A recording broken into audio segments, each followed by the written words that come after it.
LIC music project गे गोरकी किया बैठल छी गाल फुलाई क्या गे दिवाली आ गेले दिया में जलेबी गे रे छोरा हम जलाबी कि न जलाबी उस तरह की मतलब छा आगे बम देबो पटाखा देबो जे मांग भी से लाही देबो गे बम देबो पटाखो देबो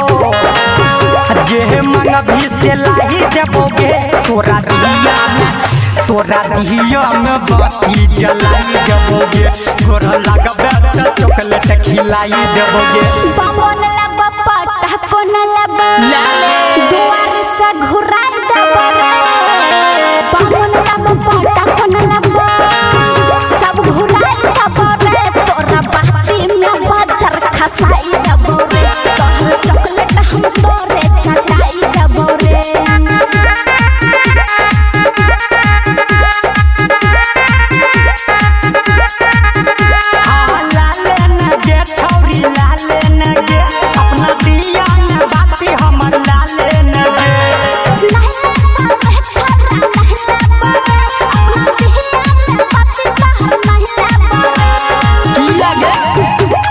लाले लाले नगे छोरी लाले नगे अपना दिया में बाती हमर लाले नगे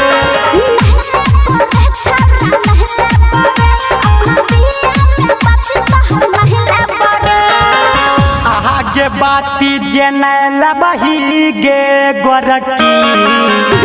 बाती जेने लबही ततिया कोना जलतो आ जलतो गे छौरी जलतो बिना बाती के दिया कोना जलतो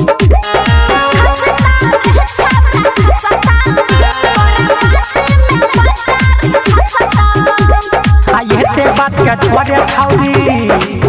दिवाली मनाए ले नगे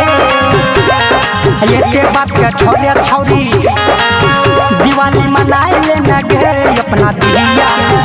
अपना दिया में बाती घुसाई ले नगे अपना दिया में बाती जलाई ले नगे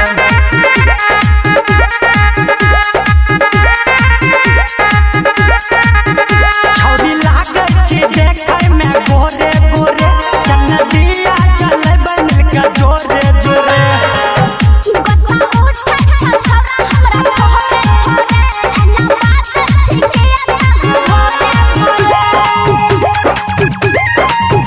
छौरी लागे छी देखे में गोरे गोरे चन्नदिया चले बन के जोरे जोरे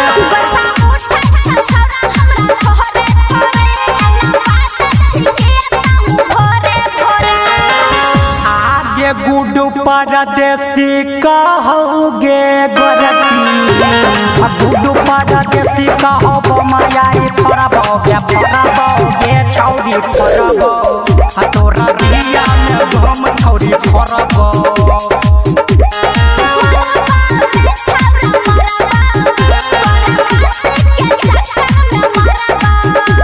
LIC म्यूजिक रिकॉर्डिंग स्टूडियो